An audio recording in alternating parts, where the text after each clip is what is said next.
Shalom. Call halal Yahweh Bashem Abishai Bashem Akakwadash. Double honors be unto the elders and the apostles of GMS. Salutations to all my fellow laborers.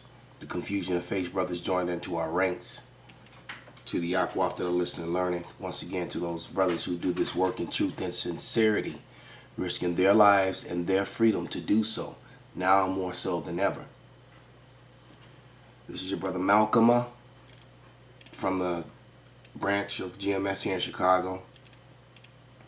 And this is a video that I actually posted on my channel with all intentions on doing a sit down about it later. And today is that day. And I'm going to start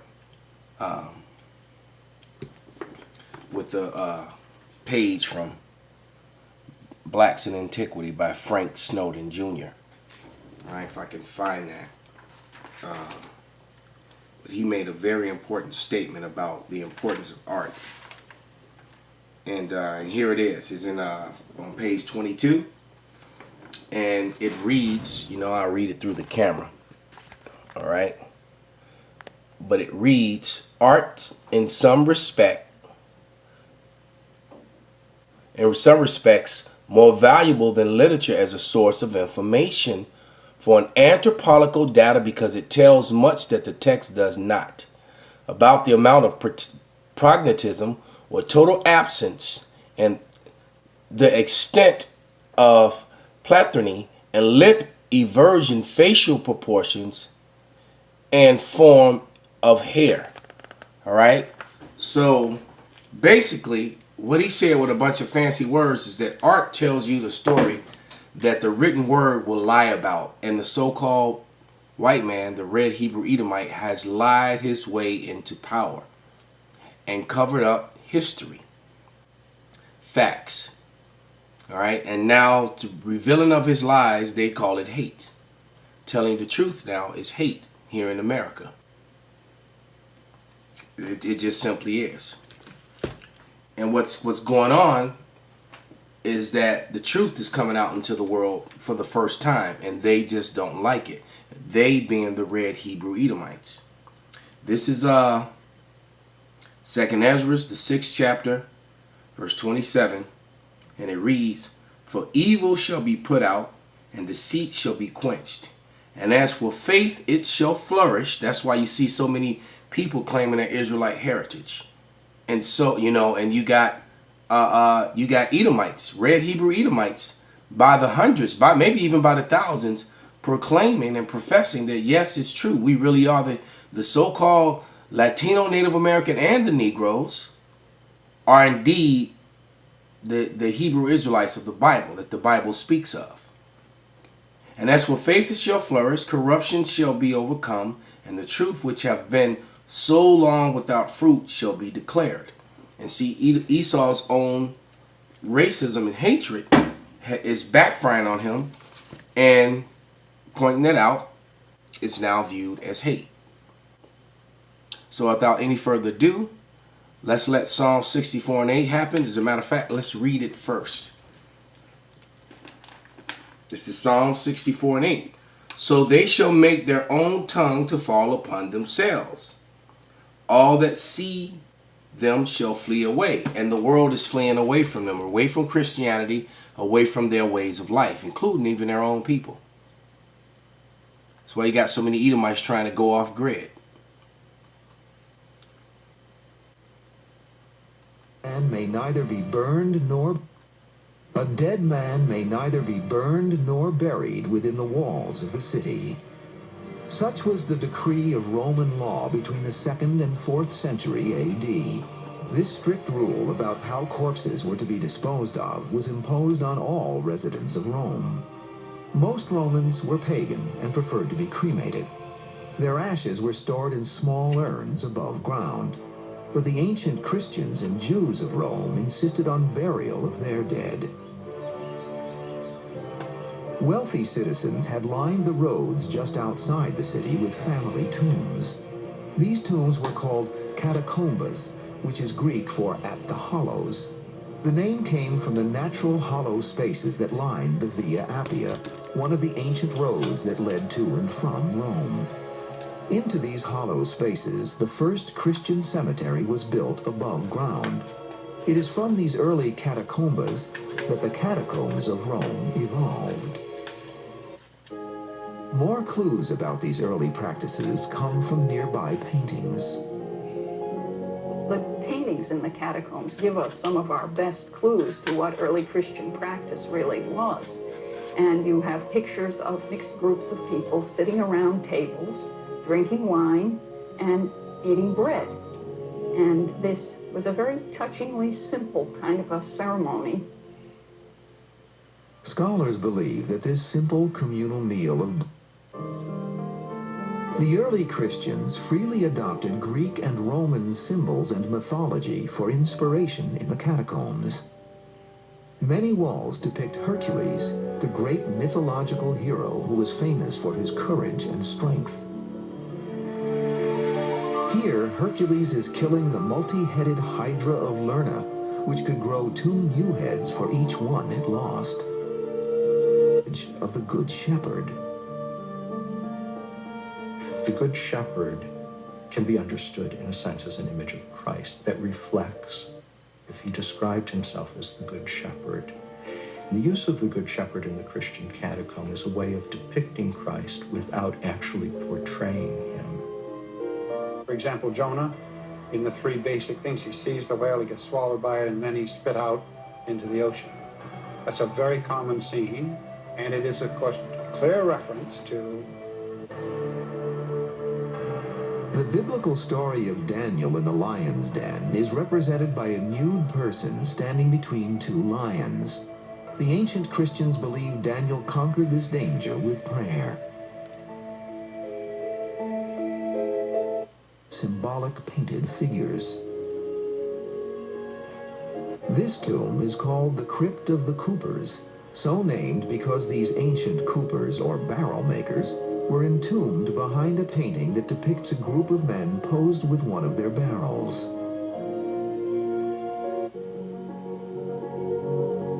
The principal Jewish catacombs are Via Torlonia to the north and Via Randamini, which lies under the road called Via Appia Antica, site of the original catacombas burial places.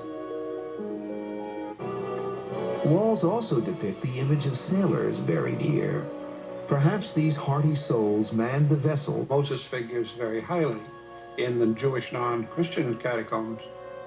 The scenes are gods and gods. The Middle Ages saw the catacombs visited by the thoughtful and the destructive. But their true value as a time cap. But who were these people? The images on the walls of Via Latina tell their story. These fragments from an ancient culture... We're going to freeze it there. What you're seeing is people with Negroid features, dark skin, and woolly hair. This is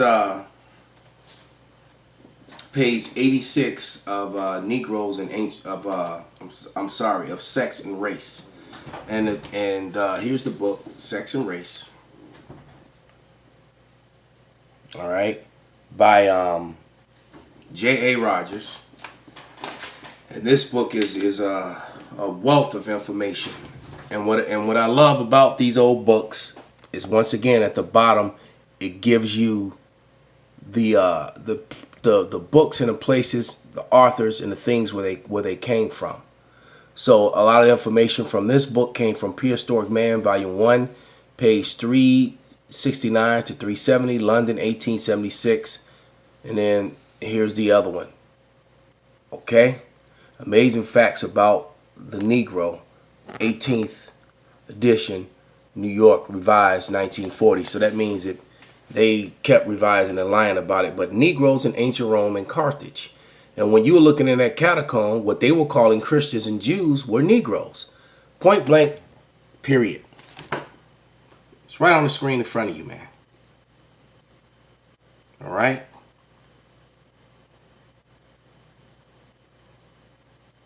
They were Negroes, so-called Negroes. All right? That's what's painted all over the walls. And it's probably why it's stuck in a book and not on the tours. So let's, was going to try to read this through the camera lens, but doesn't want to focus right now. There it is. Okay. So it reads, the earliest known natives of Italy were Negroes. All right. That's actually enough. And it says, it's not focusing. There we go. The earliest known natives of Italy were Negroes, as was said, thus making the base of the Latin race Negroid, which they kind of going off with that. The Etruscan vases molded in the form of Negroes' heads and pottery, painted with the same characteristic features of woolly hair, specimens both preserved among the features. I'm sorry, it says painted with the same characteristic Negroes featured woolly hair. Specimens both are preserved among the collection of British museums, furnish interesting evidence alike of the permanency of the Negro type and familiarity both of the Greeks and the Etruscan artists with African features long prior to Christian era. So either J.A. Rogers, I believe J.A. Rogers knew the truth. He just wrote this book in a way that Esau would allow him to do it and publish it. All right. But I believe he knew the truth, that what's going on here is that the original Greeks, like he was talking about that art, as you see in Frank Snowden Jr.'s and Frank M. Snowden Jr.'s book, he was just showing you how it went from brown skinned Etruscans to pale flesh Edomites, because you got to remember Alexander the Greek came in and conquered and intermixed and mingled and lightened up those Etruscans and or drove them out. You know, both actually. That's literally what happened. And actually on that same page that I was showing you, you've often heard the apostles and heard us talk about the how the Negroes took over Rome when Rome fell. That's why Rome fell. And because at the Negroes. So Negroes, what was it, Constantine, all them, they were so-called Negroes. Those were Israelites. But that intermixing with them, you can clearly see this was a Roman emperor, man.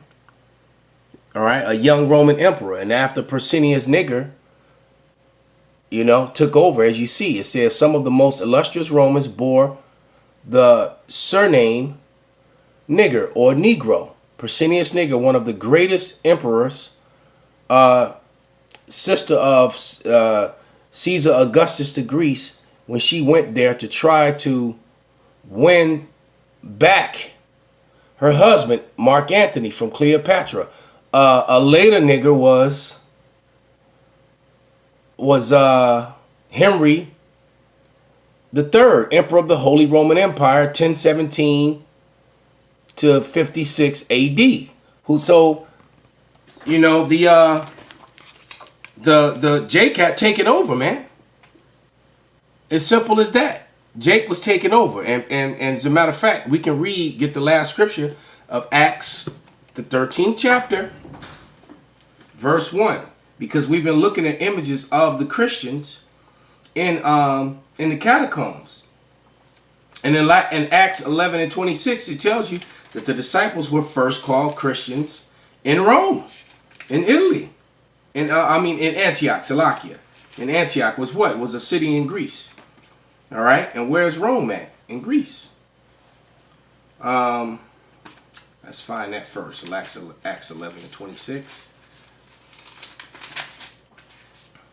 It says, this is Acts 11 and 26, and it reads, when they found him, they brought him unto Antioch, and it came to pass, matter of fact, let's find all those Israelites that looked like they were having camp, okay, right there. That's a group of so-called black men in garments, okay, in a line. Those are not so-called white people, okay?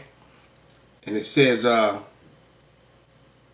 and it came to pass that the whole year they assembled themselves with the church and taught much people, and the disciples were called Christians first in Antioch. Okay? First in Antioch, man. Now let's go to Acts 13 and 1. Let's see what else happened to these Christian disciples. All right.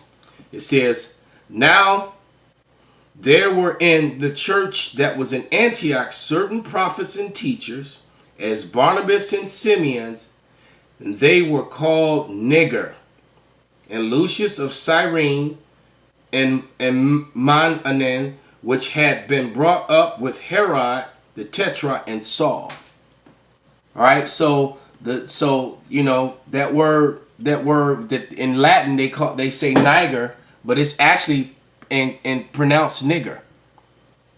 All right, and when you go to the Strong's and click on it, even says it says nigger. When you click on that word. As a matter of fact, I can do you one better. I got the dictionary with that definition in it, and its phonetic spelling right here. We'll finish with this. And I use this dictionary a lot. This dictionary is not just a dictionary, this is a weapon. All right? This is the word nigger.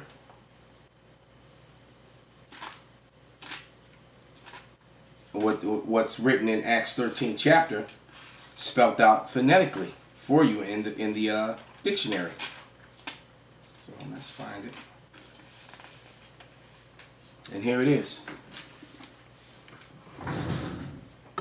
Let's bring it into the frame. All right. You see? N-I-G-G-E-R. All right. Nigger. Pronounced nigger. All right. French, negre. Spanish, negro. Dark-skinned one. Latin, Niger. Black. A Negro. Now usually a contemptuous or vulgar term. All right. So it is now. It simply was just a way of describing someone in the past. Now it's a contemptuous term, a vulgar term. Any dark-skinned person prevailing among the characteristics of American Negroes.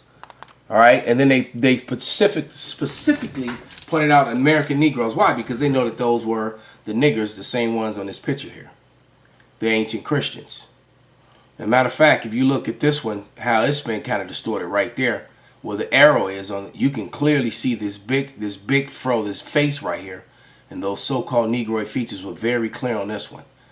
All right, because there was some damage done to this, and more than likely purposely, but you still can't hide the fact that this is a 1, 2, 3, 4, 5, 6, 7. I don't know what they did right here. 8, 9, at least 9 Negro men with afros with woolly hair. Matter of fact, we might get that definition real fast too. Let's quick, fast, in a hurry. Let's find wool. Let's throw a little bit more salt in the wounds of these red Hebrew Edomites and these Cunalites that support them. Okay. Here's the definition of wool. All right. And it gives you all the different definitions, but then you get down to one that stands out that's been removed, is highlighted. The kinky hair of Negroes. So when the Bible speaks about woolly hair and niggers, it was talking about the so-called black man. Call halal Yahweh B'Shem Habashai B'Hashem Rakakwadash Wa Abba Babal.